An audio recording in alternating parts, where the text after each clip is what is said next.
Anoche hablábamos acerca de la relación que suele crearse entre los príncipes, los reyes, los poderosos en general, y los astrólogos y adivinos. Hoy hablaremos de la relación que hay entre los poderosos y los médicos, que es más o menos la misma. Por ejemplo, muchos médicos la han pasado muy mal por sus malas praxis, puede ser, pero también por haber tenido mala suerte, por haberse encargado de enfermos que ya estaban condenados de algún modo, ¿no? A veces se les ha atribuido directamente la muerte de reyes y papas, aun cuando no habían tenido nada que ver, ¿no? Bien, vamos a contar algunas historias. La verdad es que en cierto tiempo en el Vaticano no querían mucho a los médicos. Durante una recepción dada por el Papa Alejandro VI, allá por el 1500, Alejandro VI no era otro que el Papa Borgia. Bueno, se comentaba si era necesario que existieran médicos o no. Linda conversación. ¿Son necesarios los médicos? Bien. Muchos de los asistentes opinaron que no, argumentando que Roma había estado 600 años sin doctores. Entonces intervino el Papa y con una inspiración horrorosamente maltusiana, o anacrónicamente maltusiana, dijo: creo que es necesaria la existencia de facultativos porque sin ellos crecería tanto la población que no cabría en el mundo. Es correcto. Hasta tal punto se atribuían a los doctores tantas muertes que se cuenta lo siguiente, ¿no? Esto lo escribe Stendhal. Dice que para los romanos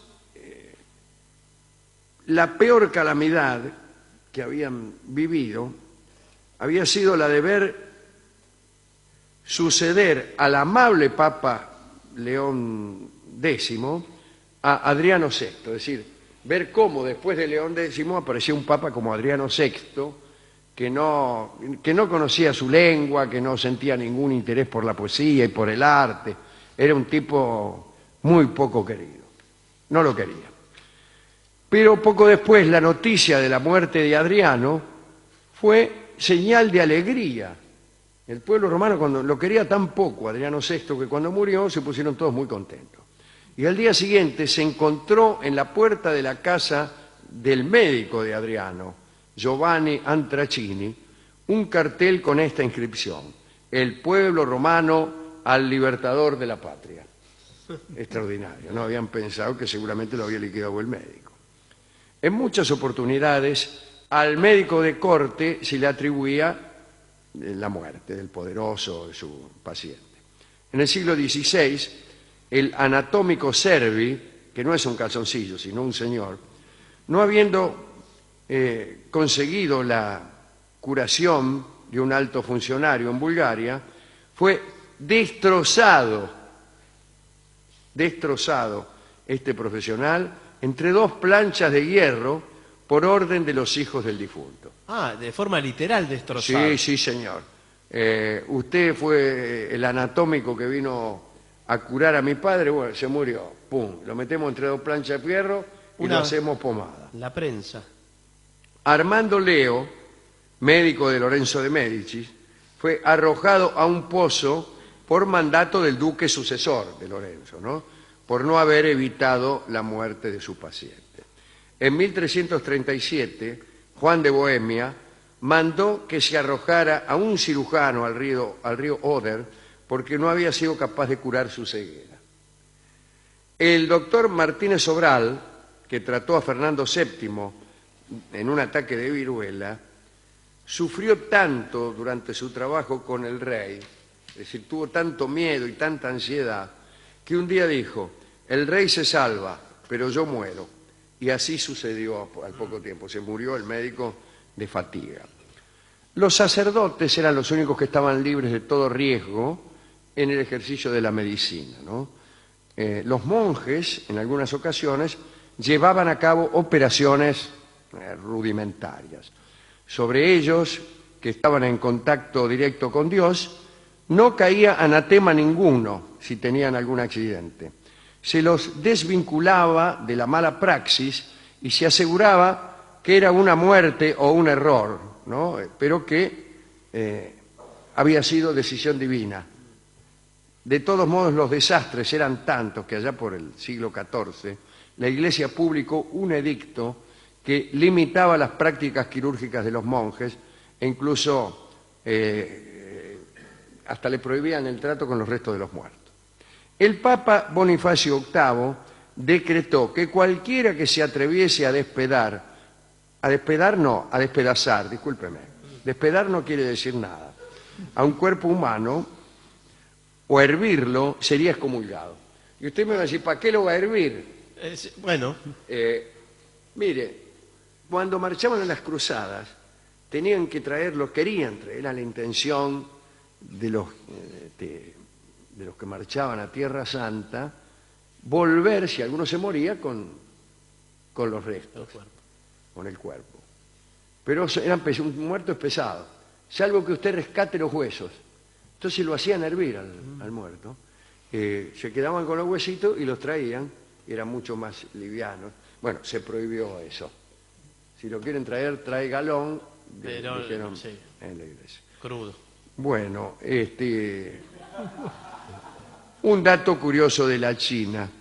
Había obligación por parte de los médicos de poner en la puerta del consultorio tantos farolitos como enfermos, como pacientes suyos hubieran muerto. Eso habría que hacerlo ahora también. Claro, Sí, señor. 5 estrellas, 6 estrellas. Los chinos de Hanzhou buscaban médicos según la cantidad de faroles que exhibía cada uno. Cuando había muchos faroles, mucha luz, bueno. Tiene un árbol de Navidad. Y cuenta Marco Polo que un día encontró un doctor que solo tenía 4 faroles. Entonces lo felicitó por esa cantidad escasa, ¿no? Pero el médico le advirtió que sus pocos faroles no tenían nada de extravagante, puesto que había empezado con su trabajo la semana anterior. Bueno, contemos para terminar una hermosa historia entre un médico y un poderoso. En este caso, al médico no le fue del todo mal. La historia la cuenta Plutarco. Y es esta. Seleuco, rey de Siria, tenía un hijo llamado Antíoco que se enamoró de la segunda esposa de Seleuco. La mujer se llamaba Estratónice y era hermosa, tiene que ser muy linda. Y el pobre Antíoco se enamoró tan fuertemente que no podía vencer su pasión y para lograrlo se encerró. Imagínese, enamorarse de la mujer de su padre, de la nueva mujer de su padre. El tipo estaba desesperado. Se encerró, se fue debilitando, sentía que su deseo era una cosa deplorable, se creía loco. Finalmente decidió morir, dejando de beber y de comer y fingiendo que sufría alguna enfermedad. Entonces llamaron al célebre médico Erasístrato, así se llamaba, que después de varios exámenes advirtió al padre, a Seleuco, que su hijo padecía mal de amores. Erasístrato llamó al mal estrictamente así, mal de amores. Y advirtió a Seleuco que lo difícil era averiguar de quién estaba enamorado Antíoco. Para lograrlo, el médico, Erasístrato, no se movió en los días siguientes de los aposentos del enfermo. Cuando entraba alguna joven, miraba atentamente la cara de Antíoco y observaba cada gesto y pudo observar que solo se iluminaba su cara con una sonrisa cuando entraba a visitarlo Estratónice, la segunda mujer de su padre. Erasístrato anotó además síntomas propios del mal que había observado, a saber, a Antíoco se le debilitaban la voz y la palabra, enrojecían sus mejillas, sus ojos se abrían más de lo normal, sudaba, su pulso parecía más fuerte y más rápido. Finalmente, después de cada visita de la muchacha, de Stratónice, caía en una especie de postración. Y el médico decidió hablar con Seleuco. Y desplegó la siguiente estrategia. Le dijo: Seleuco, la enfermedad de tu hijo es incurable. Está enamorado. Y lo que es peor, de mi esposa, dijo el médico. Tu hijo se ha enamorado de mi esposa. Entonces el rey reaccionó y dijo: todo hombre de bien debería sacrificarse por la salud de mi hijo. Repudia a tu mujer y dala en matrimonio a mi hijo, y yo te recompensaré. Entonces el médico Erasístrato preguntó: ¿qué pasaría, Seleuco, si la mujer de quien está enamorado Antíoco fuese la tuya? Y el rey contestó: quisieran los dioses que así fuera, porque con gusto cedería a mi esposa con tal de salvar su vida. Bueno, cuando Erasístrato comprendió que Seleuco estaba dispuesto a cualquier cosa, le dijo la verdad. Y Seleuco hizo reunir al pueblo y ante todos declaró que se había decidido a coronar a su hijo rey de las mejores provincias de Asia y que le daba a Estratónice como esposa para que reinaran juntos. Por su parte hay que decir que Estratónice cambió de hombre con gusto y dio a Antíoco 10 hijos. Este último inciso me suena a un agregado Sí, feminista de la última semana. sensacionalista además, 10 hijos. Sí. Porque si no la historia hubiera sido espantosa. ¿Quién soy yo?, diría Estratónice. Soy el objeto de una negociación Sí, entre el médico, padre, el hijo, hijo. el padre. ¿Qué soy yo? Falta el psicoanalista ahí. Un medicamento. ¿Qué soy? Penicilina. Me llamo Estratónice. Tengo Sí. nombre de medicamento, pero no lo soy. Bueno, el médico Erasístrato volvió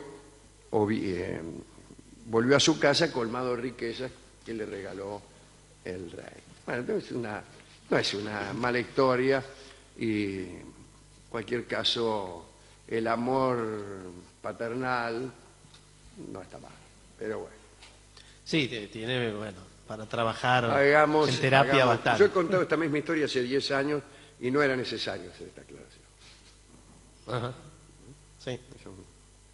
Bien, hemos ido al discotecario que dijo que... El discotecario en general Dijo banaliza. que él también andaba con una Y no le digo, ¿no? y ¿Y qué tiene que ver eso? que estaba buenísima, dijo. Bueno, está Le bien. pareció que era una historia bastante paralela a esta. No, Dice, para ¿cómo? no, bueno. No dice que la mina esa estaba buenísima también. Bueno, yo ando con una que está muy buena también. ¿Qué? Pero no es así. Solamente el rey de Persia o de Siria No, puede... No, ese señor, tipo. está bien, me alegro por usted. Bueno. Sí. Como el diagnóstico de Erasístrato fue mal de amores, vamos a escuchar ese tango, el tango que se llama Mal de Amores, es un título, si se quiere, un poco médico. Lo escucharemos por creo que es la orquesta de Horacio Salgán.